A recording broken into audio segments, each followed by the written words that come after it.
आप सुन रहे हैं मुंशी प्रेमचंद की रोचक कहानियाँ। आज की कहानी का शीर्षक है विश्वास। उन दिनों मिस जोशी बम्बई सभ्य समाज की राधिका थी तो वह एक छोटी सी कन्या पाठशाला की अध्यापिका। पर उनका ठाट बाट मान सम्मान बड़ी बड़ी धनरानियों को भी लज्जित करता था। वह एक बड़े महल में रहती थी जो किसी जमाने में सतारा के महाराज का निवास स्थान था। वहाँ सारे दिन नगर के रईसों राजों राज कर्मचारियों का तांता लगा रहता था। वह सारे प्रांत के धन और कीर्ति के उपासकों की देवी थी। अगर किसी को खिताब का खप्त था तो वह मिस जोशी की खुशामद करता था। किसी को अपने या संबंधी के लिए कोई अच्छा ओहदा दिलाने की धुन थी तो वह मिस जोशी की आराधना करता था।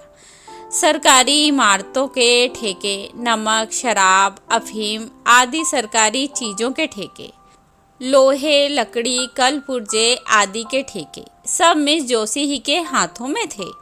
जो कुछ करती थी वही करती थी, जो कुछ होता था उसी के हाथों होता था।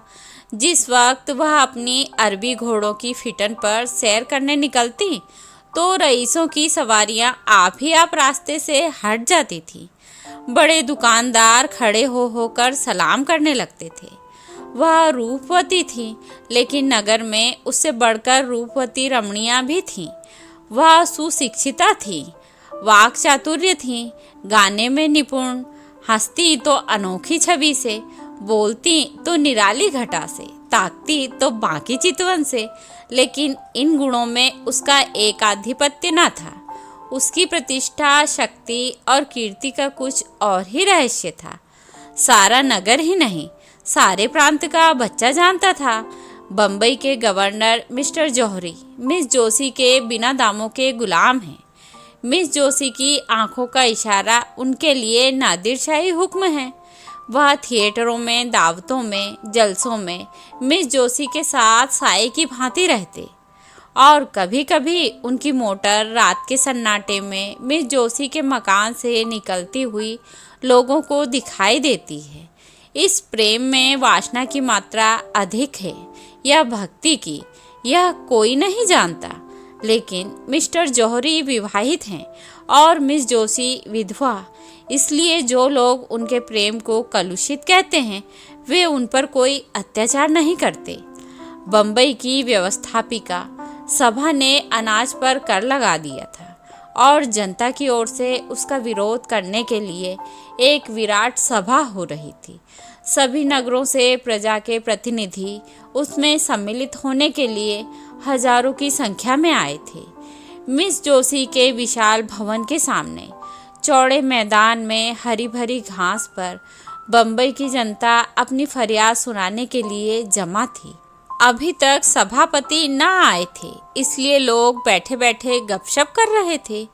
कोई कर्मचारी पर आक्षेप करता था तो कोई देश की स्थिति पर, कोई अपनी दीनता पर। अगर हम लोगों में अगड़ने का जरा भी सामर्थ्य होता तो मजाल थी यह कर लगा दिया जाता। अधिकारियों का घर से बाहर निकलना मुश्किल हो जाता। हमारा ज़रूरत से ज़्यादा सीधापन हमें अधिकारियों के हाथों का खिलौना बनाए हुए हैं।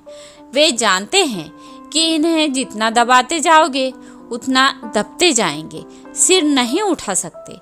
सरकार ने भी उपद्रव की आशंका से सशस्त्र पुलिस बुला ली।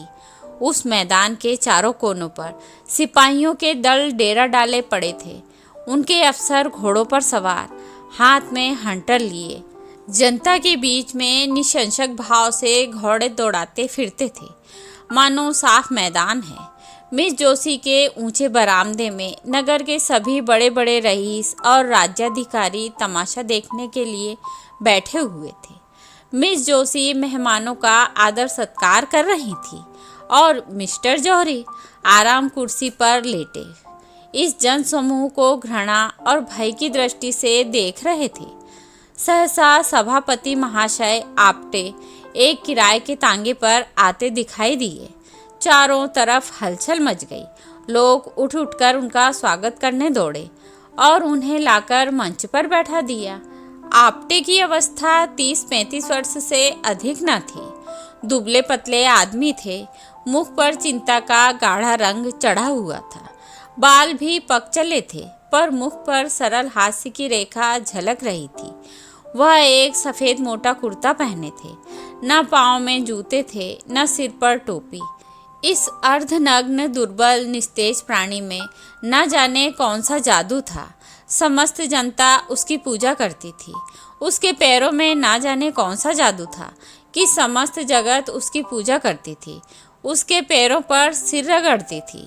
इस एक प्राणी के हाथों में इतनी शक्ति थी कि वह क्षण मात्र में सारी मिलों को बंद करा सकता था। शहर का सारा कारोबार मिटा सकता था।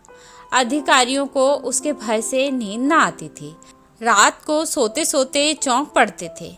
उससे ज़्यादा भयंकर जंतु अधिकारियों की दृष्टि में दूसरा नशा, ये प्रचंड शासन शक्ति उस एक हड्डी के आदमी से थरथर कांपती थी, क्योंकि उस हड्डी में एक पवित्र, निष्कलंक, बलवान और दिव्य आत्मा का निवास था। आप्टे ने मंच पर खड़े होकर पहले जनता को शांत चित्त रहने और अहिंसा व्रत पालन करने का आदेश दिया। फिर देश में राजनीतिक स्थिति का वर्णन करने लगे। सहसा उनकी दृष्टि सामने मिस जोशी के बरामदे की ओर गई तो उनका प्रजा दुख पीड़ित हृदय तिलमिला उठा।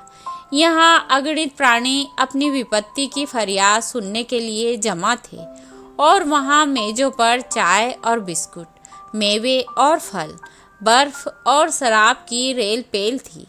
वे लोग इन अभागों को देख देख हंसते और तालियां बजाते थे। जीवन में पहली बार आप्टे की जबान काबू से बाहर हो गई।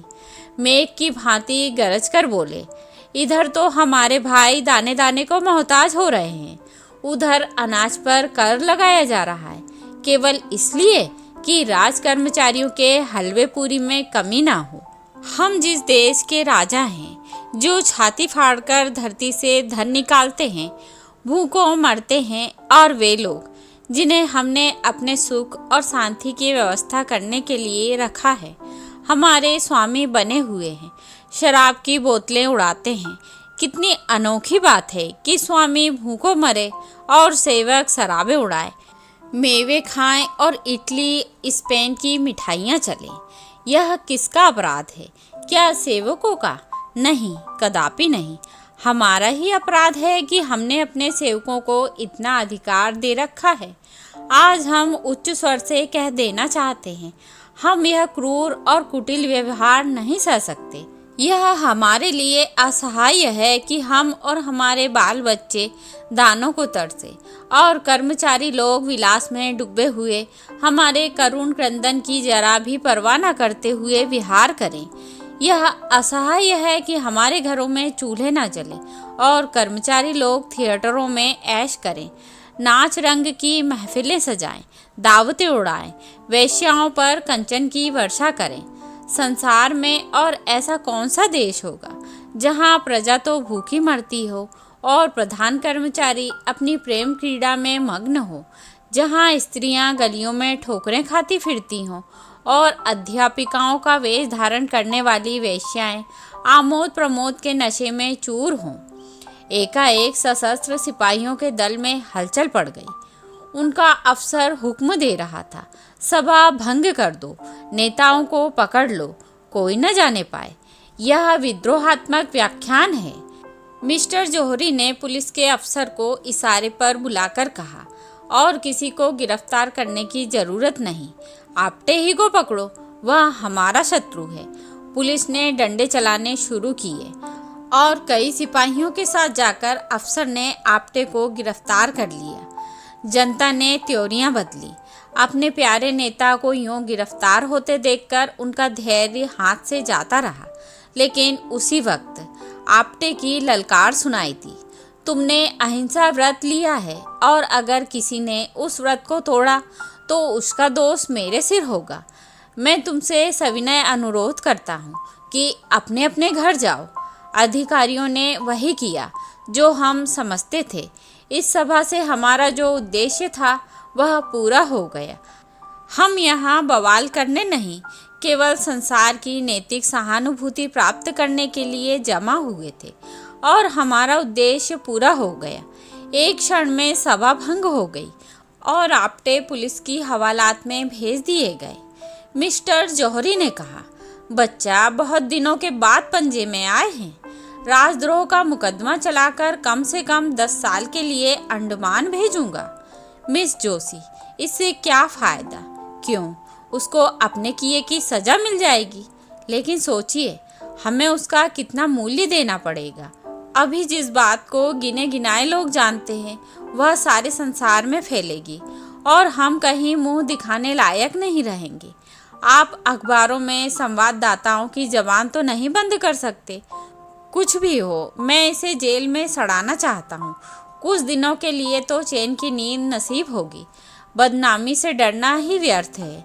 हम प्रांत के सारे समाचार पत्रों को अपने सदाचार का राग अलापने के लिए मोल ले सकते हैं। हम प्रत्येक लांछन को झूठ साबित कर सकते हैं। आपटे पर मिथ्या दोषारोपण का अपराध लगा सकते हैं। मैं इससे सहज उपाय बतला सकती हूँ। आप आपटे को मेरे हाथ में छोड़ दीजिए। मैं उससे मिलूंगी और उन यंत्रों से जिनका प्रयोग करने में हमारी जाति सिद्धहस्त है, उसके आंतरिक भावों और विचारों की थाह लेकर आपके सामने रख दूंगी। मैं ऐसे प्रमाण खोज निकालना चाहती हूँ जिनके उत्तर में उसे मुंह खोलने का साहस ना हो और संसार की सहानुभूति उसके बदले हमारे साथ हो।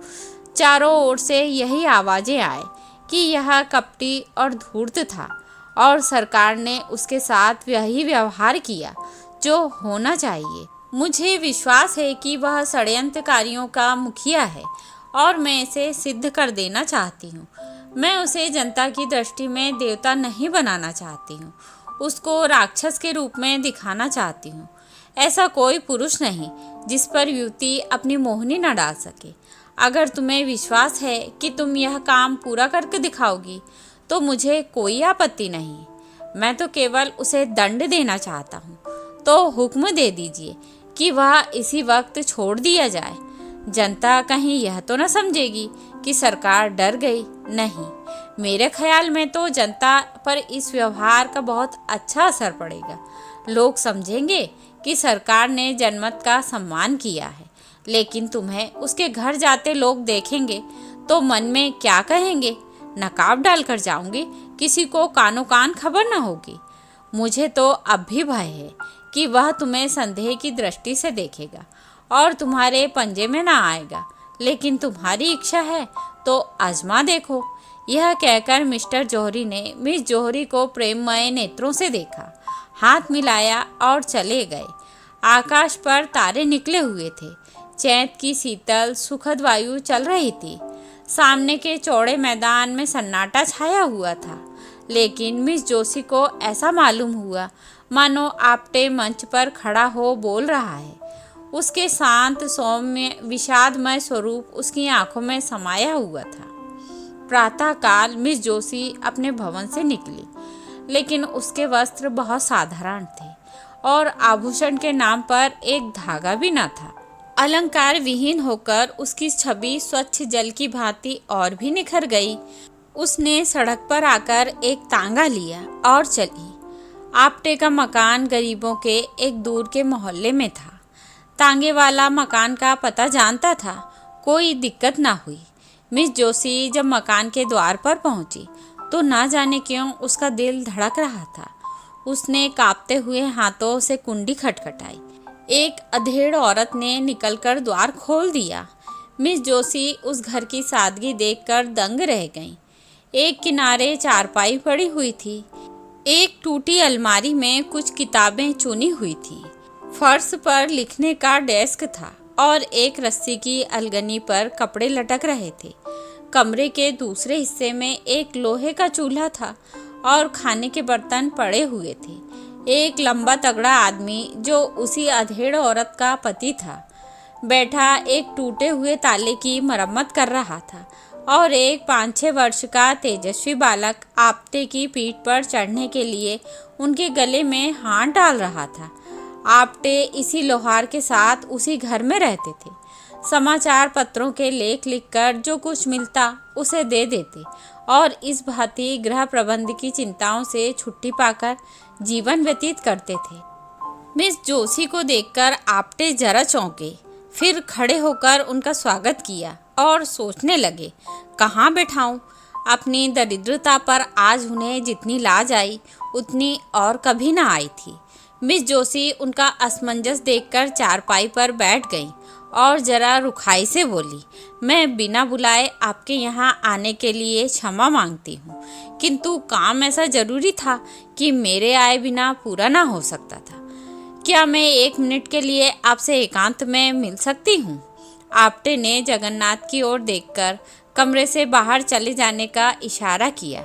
उसकी स्त्री भी बाहर चली गई, केवल बालक रह गया। वह मिस जोशी की ओर बार बार उत्सुक आंखों से देखता था, मानो पूछ रहा हो कि तुम आपटे दादा की कौन हो। मिस जोशी ने चारपाई से उतरकर जमीन पर बैठते हुए कहा, आप कुछ अनुमान कर सकते हैं कि इस वक्त क्यों आई हूँ? आपटे ने झेंपते हुए कहा, आपकी कृपा के सिवा और क्या कारण हो सकता है? मिस जोशी, नहीं, संसार इतना उदार नहीं हुआ कि आप जिसे गालियाँ दें वह आपको धन्यवाद दें। आपको याद है कि कल आपने अपने व्याख्यान में मुझ पर क्या क्या आक्षेप किए थे? मैं आपसे जोर देकर कहती हूँ कि वे आक्षेप करके आपने मुझ पर घोर अत्याचार किया है। आप जैसे सहृदय शीलवान विद्वान आदमी से मुझे ऐसी आशा न थी। मैं अबला हूँ, मेरी रक्षा करने वाला कोई नहीं है। क्या आपको उचित था कि एक अबला पर आप मिथ्यारोपण करें? अगर मैं पुरुष होती तो आपसे ड्यूल खेलने का आग्रह करती। अबला हूँ, इसलिए आपकी सज्जनता को स्पर्श करना ही मेरे हाथ में है। आपने मुझ पर जो लांछन लगाए हैं वे सर्वथा निर्मूल हैं। आपने दृढ़ता से कहा, अनुमान तो बाहरी प्रमाणों से ही किया जाता है। मिस जोशी, बाहरी प्रमाणों से आप किसी के अंतःस्थल की बात नहीं जान सकते। आपटे, जिसका भीतर बाहर एक ना हो उसे देखकर भ्रम में पड़ जाना स्वाभाविक है। मिस जोशी, हाँ, तो वह आपका भ्रम है और मैं चाहती हूँ कि आप उस कलंक को मिटा दें जो आपने मुझ पर लगाया है। आप इसके लिए प्रायश्चित करेंगे। आपटे, अगर ना करूँ तो मुझसे बड़ा दुरात्मा संसार में ना होगा। मिस जोशी, आप मुझ पर विश्वास करते हैं? आपटे, मैंने आज तक किसी रमणी पर विश्वास नहीं किया। मिस जोशी, क्या आपको यह संदेह हो रहा है कि मैं आपके साथ कौशल कर रही हूँ? आपटे ने मिस जोशी की ओर अपने सजल सरल नेत्रों से देखकर कहा, बाई जी, मैं गंवार और अशिष्ट प्राणी हूँ, लेकिन नारी जाति के लिए मेरे हृदय में जो आदर है वह श्रद्धा से कम नहीं है जो मुझे देवताओं पर है। मैंने अपनी माता का मुख नहीं देखा, यह भी नहीं जानता कि मेरा पिता कौन था, किंतु जिस देवी के दया वृक्ष की छाया में मेरा पालन पोषण हुआ उनकी प्रेम मूर्ति आज तक मेरी आंखों के सामने है और नारी के प्रति मेरी भक्ति को सजैव रखे हुए है। मैं उन शब्दों को मुंह से निकालने के लिए अत्यंत दुखी और लज्जित हूँ जो आवेश में निकल गए, और मैं आज ही समाज पत्रों में खेद प्रकट करके आपसे क्षमा की प्रार्थना करूँगा। मिस जोशी का अब तक अधिकांश स्वार्थी आदमियों से ही साबिका पड़ा था, जिनके चिकने चुपड़े शब्दों में मतलब छुपा हुआ था। आपटे के सरल विश्वास पर उसका चित्त आनंद से गदगद हो गया था। शायद वह गंगा में खड़ी होकर अपने अन्य मित्रों से यह कहती तो उसके फैशनेबल मिलने वालों में से किसी को उस पर विश्वास न आता। सब मुंह के सामने तो हाँ हाँ करते, पर बाहर निकलते ही उसका मजाक उड़ाना शुरू करते।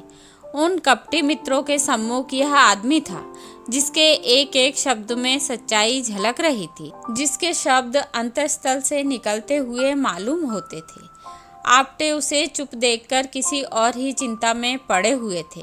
उन्हें भय हो रहा था, अब मैं चाहे कितना क्षमा मांगूं, मिस जोशी के सामने कितनी सफाइयां पेश करूं, मेरे आक्षेपों का असर कभी न मिटेगा। इस भाव ने अज्ञात रूप से उन्हें अपने विषय की गुप्त बातें कहने की प्रेरणा की, जो उन्हें उसकी दृष्टि में लघु बना दे, जिससे वह भी उन्हें नीच समझने लगे, उसको संतोष हो जाए कि यह भी कलुषित आत्मा है। बोले, मैं जन्म से अभागा हूँ, माता पिता का तो मुँह ही देखना नसीब ना हुआ। जिस दयाशील महिला ने मुझे आश्रय दिया था वह भी मुझे 13 वर्ष की अवस्था में अनाथ छोड़कर परलोक सिधार गई। उस समय मेरे सिर पर जो कुछ भी थी उसे याद करके इतनी लज्जा आती है कि किसी को मुंह न दिखाऊं। मैंने धोबी का काम किया, मोची का काम किया, घोड़े की साइसी की, एक होटल में बर्तन मांजता रहा, यहाँ तक कि कितनी ही बार क्षुधा से व्याकुल होकर भीख मांगी। मजदूरी करने को बुरा नहीं समझता, आज भी मजदूरी ही करता हूँ। भीख मांगनी भी किसी किसी दशा में क्षम्य है, लेकिन मैंने उस अवस्था में ऐसे ऐसे कर्म किए जिन्हें कहते लज्जा आती है। चोरी की, विश्वासघात किया, यहाँ तक कि चोरी के अपराध में कैद की सजा भी पाई। मिस जोशी ने सजल नयन होकर कहा, आज यह सब बातें मुझसे क्यों कह रहे हैं? मैं इनका उल्लेख करके आपको कितना बदनाम कर सकती हूँ, इसका आपको भय नहीं है? आप्टे ने हंसकर कहा, नहीं, आपसे मुझे भय नहीं है मिस जोशी। अगर मैं आपसे बदला लेना चाहूँ तो? आप्टे, जब मैं अपने अपराध पर लज्जित होकर आपसे क्षमा मांग रहा हूँ तो मेरा अपराध रहा ही कहाँ जिसका आप मुझसे बदला लेंगी? इससे तो मुझे भय होता है कि आपने मुझे क्षमा नहीं किया। लेकिन यदि मैंने आपसे क्षमा न मांगी तो मुझसे तो बदला न ले सकती। बदला लेने वाले की आंखें यूँ सजल नहीं हो जाया करती। मैं आपको कपट करने के अयोग्य समझता हूँ। आप यदि कपट करना चाहती तो यहाँ कभी नहीं आती। मिस जोशी, मैं आपका भेद लेने ही के लिए आई हूँ। आप्टे, तो शौक से लीजिए। मैं बतला चुका हूँ कि मैंने चोरी के अपराध में कैद की सजा पाई थी। नासिक के जेल में रखा गया था। मेरा शरीर दुर्बल था, जेल की कड़ी मेहनत ना हो सकती थी और अधिकारी लोग मुझे कामचोर समझकर बेंतों से मारते थे। आखिर एक दिन मैं रात को जेल से भाग खड़ा हुआ। मिस जोशी, आप तो छिपे रुस्तम निकले। आप्टे, ऐसा भागा कि किसी को खबर ना हुई। आज तक मेरे नाम वारंट जारी है और 500 रुपये का इनाम भी है। मिस जोशी, तब तो मैं आपको ज़रूर पकड़वा दूंगी। आप्टे, तो फिर मैं आपको अपना असल नाम भी बता देता हूँ। मेरा नाम दामोदर मोदी है। यह नाम तो पुलिस से बचने के लिए रख छोड़ा है। बालक, अब तक तो चुपचाप बैठा हुआ था। मिस जोशी के मुंह से पकड़वाने की बातें सुनकर वह सजग हो गया। उन्हें डांटकर बोला, हमारे दादा को कौन पकड़ेगा? मिस जोशी, सिपाही और कौन? बालक, हम सिपाही को मारेंगे। यह कहकर वह एक कोने से अपने खेलने वाला डंडा उठा लाया और आप्टे के पास विरोचित भाव से खड़ा हो गया, मानो सिपाहियों से उनकी रक्षा कर रहा है। मिस जोशी, आपका रक्षक तो बड़ा बहादुर मालूम होता है। आप्टे, इसकी भी एक कथा है। साल भर होता है यह लड़का खो गया था, मुझे रास्ते में मिला। मैं पूछता पूछता इसे यहाँ लाया। उसी दिन से इन लोगों से मेरा इतना प्रेम हो गया कि मैं इनके साथ रहने लगा। मिस जोशी, आप अनुमान कर सकते हैं कि आपका वृतांत सुनकर मैं आपको क्या समझ रही हूँ। आप्टे, वही जो मैं वास्तव में हूँ, नीच, कमीना, धूर्त। मिस जोशी, नहीं, आप मुझ पर फिर अन्याय कर रहे हैं। पहला अन्याय तो क्षमा कर सकती हूँ, यह अन्याय क्षमा नहीं कर सकती। इतनी प्रतिकूल दशाओं में पड़कर भी जिसका हृदय इतना पवित्र, इतना निष्कपट, इतना सरल हो, वह आदमी नहीं देवता है। भगवान, आप मुझ पर जो आक्षेप किए वह सत्य है। मैं आपके अनुमान से कहीं भ्रष्ट हूँ। मैं इस योग्य भी नहीं कि आपकी ओर ताक सकूँ। आपने अपने हृदय की विशालता दिखाकर मेरा असली स्वरूप मेरे सामने प्रकट कर दिया। मुझे क्षमा कीजिए, मुझ पर दया कीजिए। यह कहते कहते वह उनके पैरों पर गिर पड़ी। आप्टे ने उसे उठा लिया और बोले, ईश्वर के लिए मुझे लज्जित ना करो। मिस जोशी ने गदगद कंठ से कहा, आप इन दुष्टों के हाथ से मेरा उद्धार कीजिए। मुझे इस योग्य बनाइए कि आपकी विश्वास पात्री बन सकूं।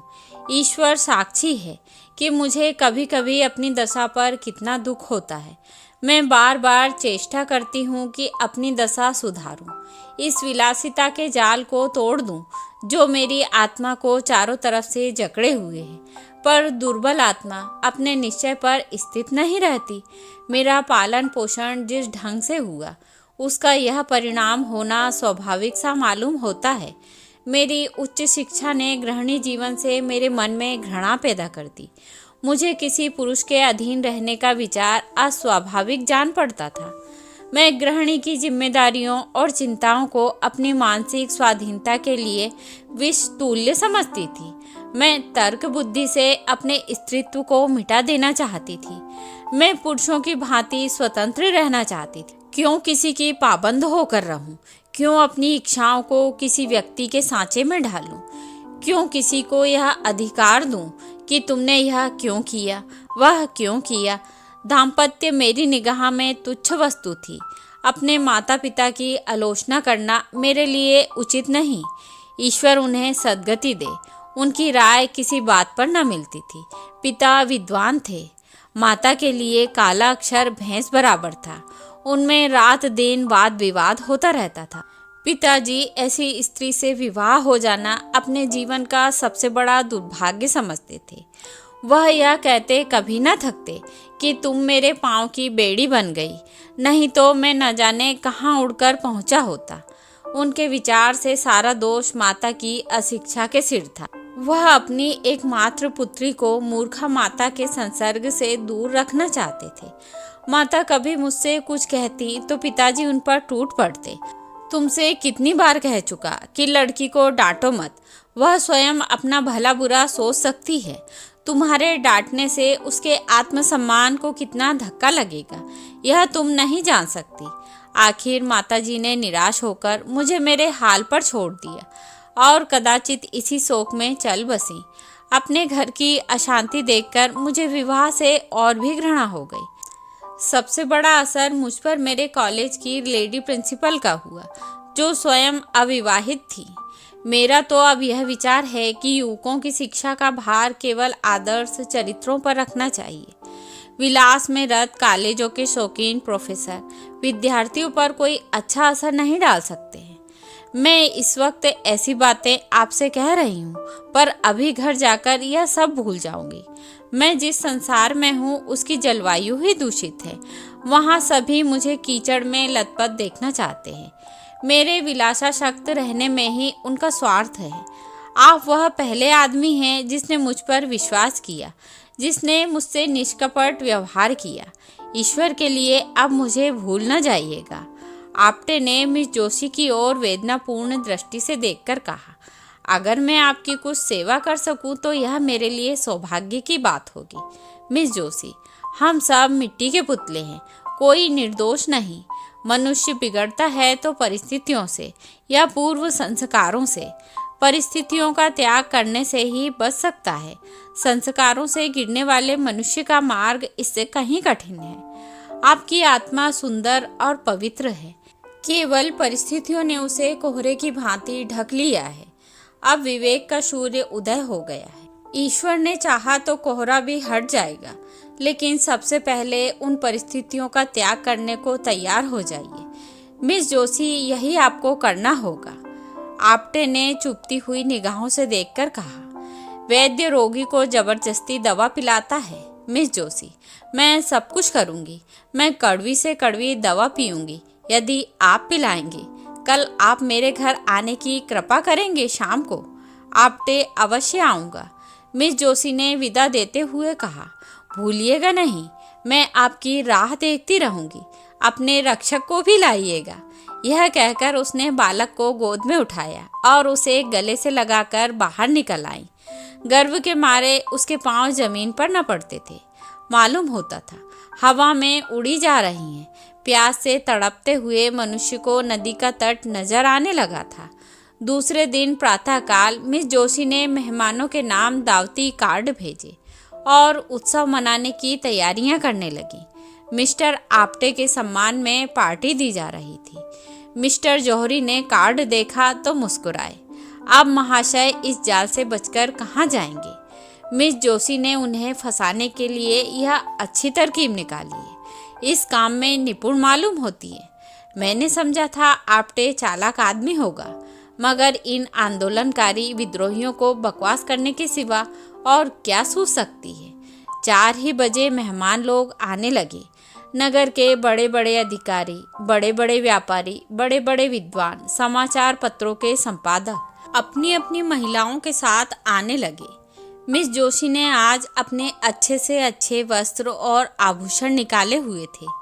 जिधर निकल जाती थी मालूम होता था अरुण प्रकाश की छटा चली आ रही है। भवन में चारों ओर सुगंध की लपटें आ रही थीं और मधुर संगीत की ध्वनि हवा में गूंज रही थी। 5 बजते बजते मिस्टर जौहरी आ पहुंचे और मिस जोशी से हाथ मिलाते हुए मुस्कुराकर बोले, जी चाहता है तुम्हारा हाथ चूम लूं। अब मुझे विश्वास हो गया कि यह महाशय तुम्हारे पंजे से नहीं निकल सकते। मिसेज पेटिट बोली, मिस जोशी दिलों का शिकार करने के लिए ही बनाई गई हैं। मिस्टर सौराब जी, मैंने सुना है आपटे बिल्कुल गंवार सा आदमी है। मिस्टर भरूचा, किसी यूनिवर्सिटी में शिक्षा ही नहीं पाई, सभ्यता कहाँ से आती। मिस्टर भरूचा, आज उसे खूब बनाना चाहिए। महंत वीरभद्र दाढ़ी के भीतर से बोले, मैंने सुना है नास्तिक है, वर्णाश्रम धर्म का पालन नहीं करता। मिस जोशी, नास्तिक तो मैं भी हूँ, ईश्वर पर मेरा भी विश्वास नहीं है। महंत, आप नास्तिक हो पर आप कितने ही नास्तिकों को आस्तिक बना देती हैं। मिस्टर जौहरी, आपने लाख की बात कही महंत जी। मिसेज भरूचा, क्यों महंत जी, आपको मिस जोशी ही ने आस्तिक बनाया है क्या। सहसा आपटे लोहार के बालक की उंगली पकड़े हुए भवन में दाखिल हुए। वह पूरे फैशनेबल रईस बने हुए थे। बालक भी किसी रईस का लड़का मालूम होता था। आज आपटे को देखकर लोगों को विदित हुआ कि वह कितना सुंदर सजीला आदमी है। मुख से शौर्य निकल रहा था, पोर पोर से शिष्टता झलकती थी। मालूम होता था वह इसी समाज में पला है। लोग देख रहे थे कि वह कहीं चूके और तालियां बजाएं, कहीं कदम फिसले और कह लगाएं, पर आपटे मंजे हुए खिलाड़ी की भांति जो कदम उठाता था वह सदा हुआ, जो हाथ दिखलाता था वह जमा हुआ। लोग उसे पहले तुच्छ समझते थे, अब उससे ईर्ष्या करने लगे, उस पर फप्तियां उड़ानी शुरू की। लेकिन आपटे इस कला में भी एक ही निकला। बात मुंह से निकली और उसने जवाब दिया, पर उसके जवाब में मालिन्य या कटुता का लेश भी ना होता था। उसका एक एक शब्द सरल, स्वच्छ, चित्त को प्रसन्न करने वाले भाव में डूबा होता था। मिस जोशी उसकी वाक चातुरी पर फूल उठती थी। सौराब जी, आपने किस यूनिवर्सिटी से शिक्षा पाई थी। आपटे, यूनिवर्सिटी में शिक्षा पाई होती तो आज मैं शिक्षा विभाग का अध्यक्ष होता। मिसेज भरूचा, मैं तो आपको भयंकर जंतु समझती थी। आपटे ने मुस्कुराकर कहा, आपने मुझे महिलाओं के सामने न देखा होगा। सहसा मिस जोशी अपने सोने के कमरे में गईं और अपने सारे वस्त्र आभूषण उतार कर फेंके। उसके मुंह से शुभ्र संकल्प का तेज निकल रहा था। नेत्रों से दबी ज्योति प्रस्फुटित हो रही थी, मानो किसी देवता ने उसे वरदान दिया हो। उसने सजे हुए कमरे को घृणा से देखा, अपने आभूषणों को पैरों से ठुकरा दिया और एक मोटी साफ साड़ी पहनकर बाहर निकली। आज प्रातःकाल ही उसने यह साड़ी मंगा ली थी। उसे इस नए वेश में देखकर सब लोग चकित हो गए। काया पलट कैसी! सहसा किसी की आंखों को विश्वास न आया। किंतु मिस्टर जौहरी बगले बजाने लगे। मिस जोशी ने इसे फंसाने के लिए यह कोई नया स्वांग रचा है। मित्रों, आपको याद है परसों महाशय आपटे ने मुझे कितनी गालियां दी थी।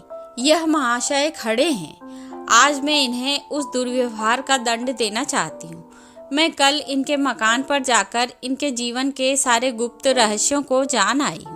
यह जो जनता की भीड़ में गरजते फिरते हैं, मेरे एक ही निशाने पर गिर पड़े। मैं उन रहस्यों के खोलने में अब विलंब न करूँगी। आप लोग अधीर हो रहे होंगे। मैंने जो कुछ देखा वह इतना भयंकर है कि उसका वृतांत सुनकर शायद आप लोगों को मूर्छा ही आ जाए। अब मुझे लेश मात्र भी संदेह नहीं है कि यह महाशय पक्के देशद्रोही हैं। मिस्टर जौहरी ने ताली बजाई और तालियों से हाल गूंज उठा। मिस जोशी, लेकिन राज के द्रोही नहीं, अन्याय के द्रोही, दमन के द्रोही, अभिमान के द्रोही। चारों ओर सन्नाटा छा गया। लोग विस्मित होकर एक दूसरे की ओर ताकने लगे। मिस जोशी गुप्त रूप से शस्त्र जमा किए हैं और गुप्त रूप से हत्याएं की हैं। मिस्टर जौहरी ने तालियां बजाईं और तालियों का दोगड़ा फिर बरस गया। मिस जोशी, लेकिन किसकी हत्या? दुख की, दरिद्रता की, प्रजा के कष्टों की, हठ धर्मी की और अपने स्वार्थ की। चारों ओर फिर सन्नाटा छा गया और लोग चकित हो होकर एक दूसरे की ओर ताकने लगे, मानो उन्हें अपने कानों पर विश्वास नहीं है। मिस जोशी, महाराज आप्टे ने डकैतियां की और कर रहे हैं। आप किसी ने ताली न बजाई। लोग सुनना चाहते थे कि देखें आगे क्या कहती हैं। उन्होंने मुझ पर भी हाथ साफ किया है, मेरा सब कुछ अपहरण कर लिया है, यहाँ तक कि अब मैं निराधार हूँ और उनके चरणों के सिवा मेरे लिए कोई आश्रय नहीं है। प्राणधार इस अबला को अपने चरणों में स्थान दो, उसे डूबने से बचाओ। मैं जानती हूँ तुम मुझे निराश न करोगे। यह कहते कहते वह जाकर आप्टे के चरणों में गिर पड़ी। सारी मंडली स्तंभित रह गई। 1 सप्ताह गुजर चुका था। आप्टे पुलिस की हिरासत में थे। उन पर 4 अभियोग चलाने की तैयारियां चल रही थी। सारे प्रांत में हलचल मची हुई थी। नगर में रोज सभाएं होती थी। पुलिस रोज 10-5 आदमियों को पकड़ती थी। समाचार पत्रों में जोरों के साथ वाद विवाद हो रहा था। रात के 9 बज गए थे। मिस्टर जौहरी राजभवन में मेज पर बैठे हुए सोच रहे थे कि मिस जोशी को कैसे वापस लाएं। उसी दिन से उनकी छाती पर सांप लौट रहा था। उसकी सूरत एक क्षण के लिए आंखों से न उतरती थी। वह सोच रहे थे, इसने मेरे साथ ऐसी दगा की, मैंने इसके लिए क्या कुछ नहीं किया। इसकी कौन सी इच्छा थी जो मैंने पूरी नहीं की। इसी ने मुझसे बेवफाई की। नहीं, कभी नहीं। मैं इसके बगैर जिंदा नहीं रह सकता। दुनिया चाहे मुझे बदनाम करे, हत्यारा कहे, चाहे मुझे पद से हाथ धोना पड़े, लेकिन आप्टे को नहीं छोड़ूंगा। इस रोड़े को रास्ते से हटा दूंगा। इस कांटे को पहलू से निकाल बाहर करूंगा। सहसा कमरे का दरवाजा खुला और मिस जोशी ने प्रवेश किया। मिस्टर जौहरी हक्का बक्का होकर कुर्सी से उठ खड़े हुए। यह सोच रहे थे कि शायद मिस जोशी निराश होकर मेरे पास आई हैं।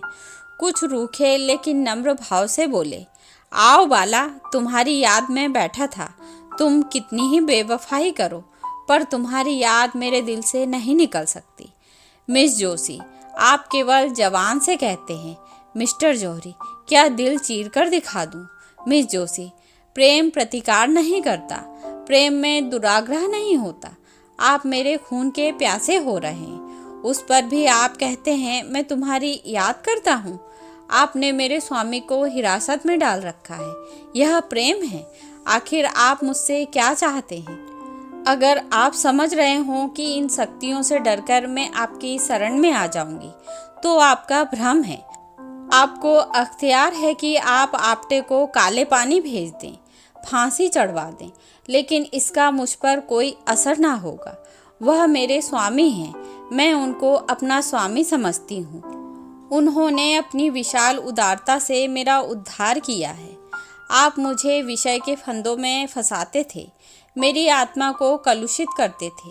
कभी आपको यह ख्याल आया कि इसकी आत्मा पर क्या बीत रही होगी? आप मुझे आत्मशून्य समझते थे। इस देव पुरुष ने अपनी निर्मल स्वच्छ आत्मा के आकर्षण से मुझे पहली ही मुलाकात में खींच लिया। मैं उसकी हो गई और मरते दम तक उसी की रहूंगी। उस मार्ग से अब आप हटा नहीं सकते। मुझे एक सच्ची आत्मा की ज़रूरत थी, वह मुझे मिल गई। उसे पाकर अब तीनों लोकों की संपदा मेरी आंखों में तुच्छ है। मैं उनके वियोग में चाहे प्राण दे दूं, पर आपके काम नहीं आ सकती। मिस्टर जौहरी, मिस जोशी, प्रेम उदार नहीं होता, क्षमाशील नहीं होता। मेरे लिए तुम सर्वस्व हो। जब तुम तक मैं समझता हूँ कि तुम मेरी हो। अगर तुम मेरी नहीं हो सकती, तो मुझे इसकी क्या चिंता हो सकती है कि तुम किस दशा में हो। मिस जोशी, यह आपका अंतिम निर्णय है। मिस्टर जौहरी, अगर मैं कह दूं कि हाँ तो? मिस जोशी ने सीने से पिस्तौल निकालकर कहा, तो पहले आपकी लाश जमीन पर फड़कती होगी और आपके बाद मेरी। बोलिए, यह आपका अंतिम निर्णय निश्चय है? यह कहकर मिस जोशी ने जौहरी की तरफ पिस्तौल सीधा किया। जौहरी कुर्सी से उठ खड़े हुए और मुस्कुराकर बोले, क्या तुम मेरे लिए कभी इतना साहस कर सकती थी? जाओ, तुम्हारा आपटे तुम्हें मुबारक हो, उस पर से अभियोग उठा लिया जाएगा। पवित्र प्रेम ही में यह साहस है। अब मुझे विश्वास हो गया कि तुम्हारा प्रेम पवित्र है। अगर कोई पुराना पापी भविष्यवाणी कर सकता है तो मैं कहता हूँ वह दिन दूर नहीं है जब तुम इस भवन की स्वामिनी होगी। आपटे ने मुझे प्रेम के क्षेत्र में नहीं, राजनीति के क्षेत्र में भी परास्त कर दिया। सच्चा आदमी एक मुलाकात में ही जीवन बदल सकता है, आत्मा को जगा सकता है और अज्ञान को मिटाकर प्रकाश की ज्योति फैला सकता है। यह आज सिद्ध हो गया। तो यह थी मुंशी प्रेमचंद्र के द्वारा लिखी हुई कहानी विश्वास। आशा करती हूँ आप सभी को पसंद आएगी।